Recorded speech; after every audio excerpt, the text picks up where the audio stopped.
En fait, je voulais pas m'emmêler de tout ce qui se passe dans la présidence avec Florentino Pérez et son concurrent Enrique Riquelme. Je ne sais pas si je prononce ça bien ou pas, mais laissez-moi vous dire, il y a longtemps que je n'ai pas vu un Florentino Pérez aussi agité. La dernière fois que je l'ai vu, c'était à l'époque des Galactiques, des Galacticos. Je ne parle pas des nouvelles, de l'ancien Galacticos. C'est-à-dire, cette élection a un point positif parce que ça nous permet, ça nous permet, ou bien ça permet au président d'être actif. Vous voyez les recrues que les Konaté et les Dumfries, vous croyez que c'est des recrues au hasard? C'est pas des recrues au hasard, c'est parce que Pérez s'est dit que non, je suis dans une présidence, je me bats contre, même si on sait que l'adversaire face à Florentino Pérez, elle est, l'adversaire est largement inférieur à Florentino Pérez en termes de palmarès, en termes de vécu, en termes de, même en termes financiers. Voilà. J'ai du respect envers Enrique Ricardo, c'est pas Enrique, lui, c'est pas quoi Enrique. Voilà. Mais, pour moi, il n'arrive pas à Florentino Pérez. Avec tout ce que Florentino Pérez a eu à, à conquérir au Real Madrid, n'a pas l'argent. Et j'ai même dit que c'est une bénédiction pour nous que cette élection ait lieu parce que là maintenant, on voit Florentino Pérez appliquer. Vous voyez les Dumfries, ça c'est pour faire la propagande, pour vous dire que si vous ne faites pas attention, une nouvelle star va arriver. Et c'est ce qui a été dit dans la presse à venir, que Florentino Pérez promet un joueur majeur. Donc, qui dit majeur dit forcément un départ majeur aussi.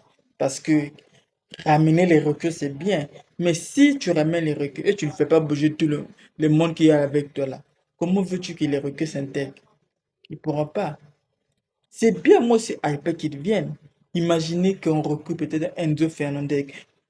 Pour moi, trouve qu'avec tout ce qu'il a eu comme indifférent, voilà, fallait pas le recruter.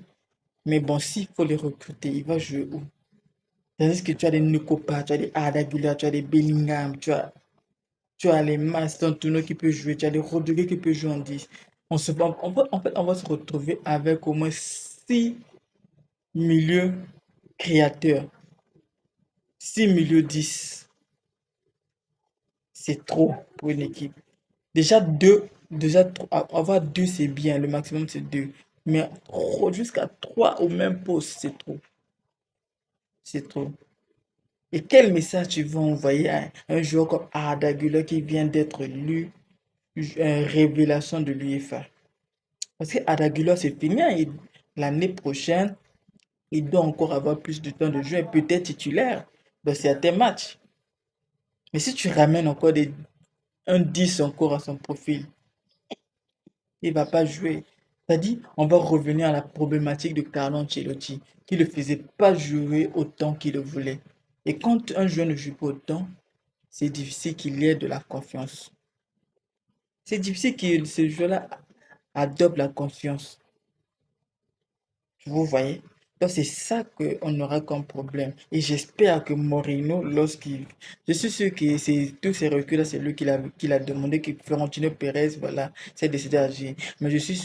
Mais que j'aimerais dire, Moreno, quand tu as demandé ces reculs-là, faut pas oublier ceux qui étaient là au Real Madrid. Il faut les faire jouer presque tous.